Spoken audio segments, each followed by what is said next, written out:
Olá, irmãs e irmãos. Eu sou a Aline Amaro da Silva, doutoranda em Teologia da PUC do Rio Grande do Sul, e é uma alegria para mim fazer parte do Ministério da Palavra na Voz das Mulheres e refletir sobre a liturgia deste domingo em que celebramos a Ascensão do Senhor. E também neste domingo festejamos o Dia Mundial das Comunicações, que a cada ano o Papa escreve uma mensagem muito rica sobre a comunicação na Igreja e na sociedade. Por isso nós vamos refletir sobre a liturgia da Ascensão na perspectiva comunicativa. A primeira leitura, Atos 1, de 1 a 11, conta a espera dos apóstolos pela vinda do Espírito Santo prometido por Jesus e também a subida de Jesus aos céus. Esse relato mostra que os discípulos esperavam uma restauração exterior de Israel, mas o que Jesus promete é uma revolução interior, através do Espírito Santo, que escreve no nosso coração e nos fortalece para sermos testemunhas do ressuscitado e agentes de transformação da sociedade. Então, Jesus faz essa mudança de dentro para fora. E a última frase dessa leitura professa a esperança da segunda vinda de Jesus Cristo, no fim dos tempos, que seria o grande desfecho do evento comunicativo Cristo na história da humanidade. O Salmo 46 e a segunda leitura, Efésios 1, de 17 a 23, falam da universalidade da salvação em Jesus Cristo, que o constitui Senhor e Rei de toda a criação, e também que todos os povos e culturas são chamados a unir-se a Ele pelo Espírito. A Ascensão do Senhor é um evento que marca o fim de um processo comunicativo e o início de outro processo comunicativo, dentro dessa perene comunicação entre Deus e nós. A missão de Jesus de Nazaré de revelar quem é Deus e quem é o ser humano é concluída na ascensão de Jesus aos céus. E com o mandato missionário, que é o cerne do Evangelho de hoje, Mateus 28, 16 a 20, que diz assim: Ide e fazei discípulos meus todos os povos, batizando-os em nome do Pai, do Filho e do Espírito Santo. Nesse momento, se inicia a missão das discípulas e discípulos de Cristo de comunicar a boa notícia da salvação, de contar de geração em geração todos os ensinamentos e maravilhas que Jesus realizou no meio deles, das quais eles são testemunhas. Nós herdamos essa missão das primeiras cristãs e cristãos e somos chamados hoje a dar testemunho da nossa fé. Especialmente nesse momento de pandemia, nossa igreja doméstica tem que ser reavivada em nossa vivência em família, na prática da caridade, nos pequenos gestos do dia a dia, naquilo que expressamos de nós mesmos também nas redes sociais. Jesus nos salvou através do sacrifício do amor-doação, que se entrega e se consome por inteiro, que desce aos infernos e ressuscita por nós, que não nos deixa sós, mesmo hoje quando estamos isolados socialmente.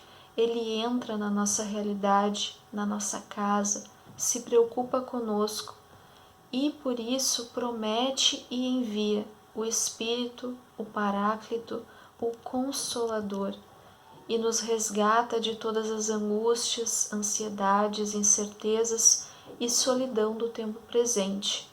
Como imitadoras e imitadores de Cristo, somos chamadas a viver esse amor que se entrega por inteiro.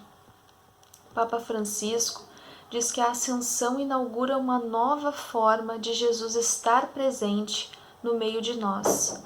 Estarei convosco todos os dias até o fim do mundo, diz Jesus nesse Evangelho.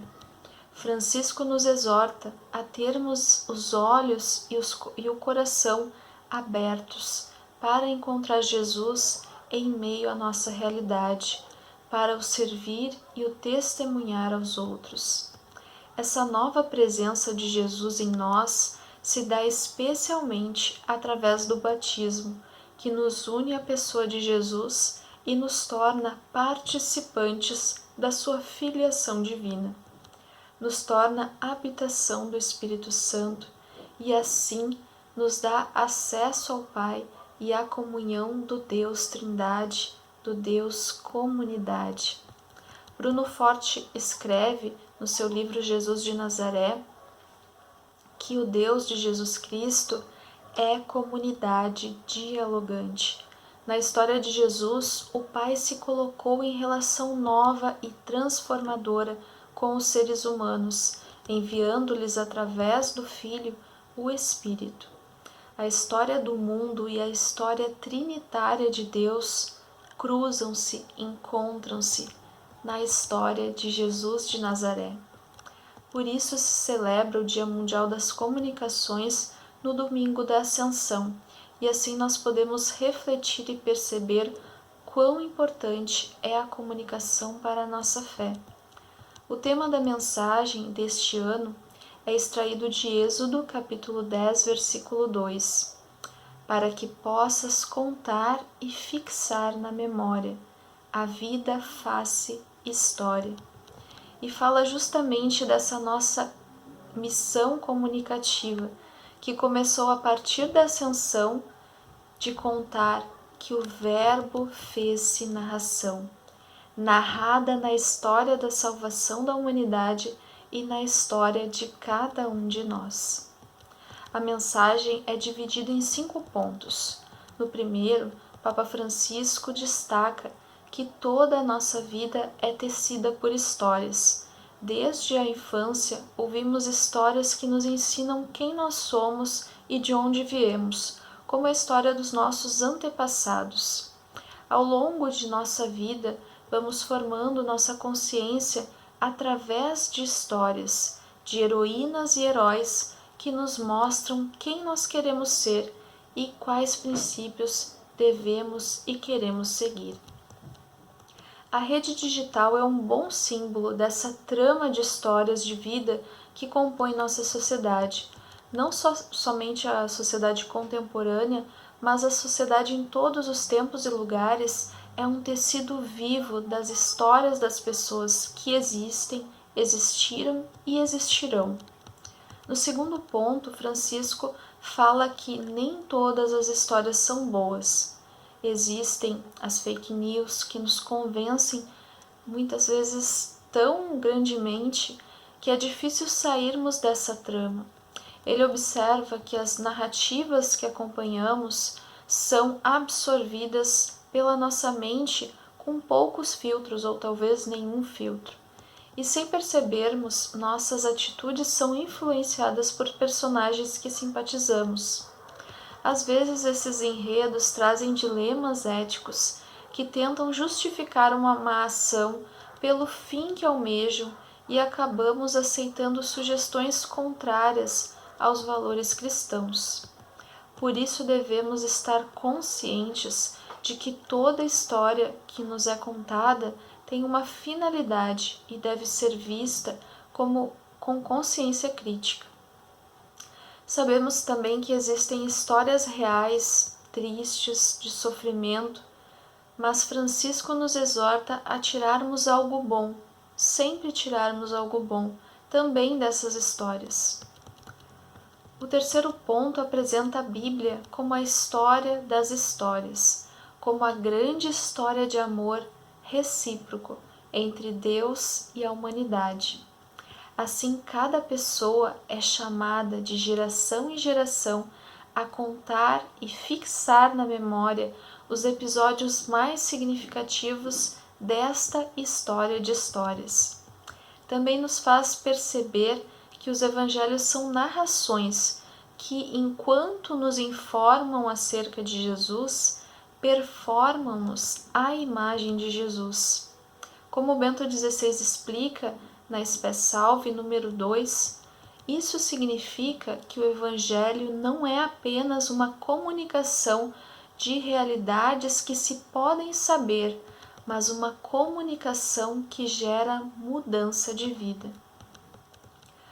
No quarto ponto, o Papa Francisco ensina que a história de Cristo é uma história que se renova, que é sempre atual, porque é a nossa própria história com Ele, vivida, revivida, recontada em nós. Por isso que não há histórias humanas insignificantes. Depois que Deus se fez história, toda história humana é, de certo modo, história divina.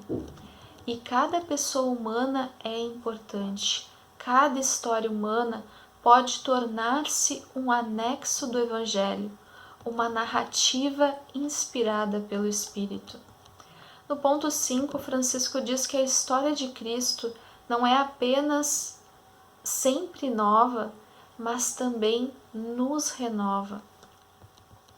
Fala também da importância de narrar nossa história para Deus, recontá-la, revivê-la sob a ótica do narrador, isto é, fazer memória daquilo que nós somos aos olhos de Deus. Assim o Espírito Santo fica livre para escrever no nosso coração, restaurando a memória que temos de nós mesmos e renovando a nossa vida. Eu quero terminar com a oração que o Papa faz à Virgem Maria nessa mensagem. Então convido vocês a rezarem junto comigo. Ó Maria, mulher e mãe, vós tecestes no seio a palavra divina, vós narrastes com a vossa vida as magníficas obras de Deus. Ouvi nossas histórias, guardai-as no vosso coração, e fazei vossas também as histórias que ninguém quer escutar. Ensinai-nos a reconhecer o fio bom que guia a história. Pelas vossas mãos delicadas, todos os nós podem ser desatados. Mulher do Espírito, Mãe da confiança, inspirai-nos a construir histórias de paz, histórias de futuro. E indicai-nos o caminho para as percorrermos juntas. Obrigada por nos acompanhar e até a próxima!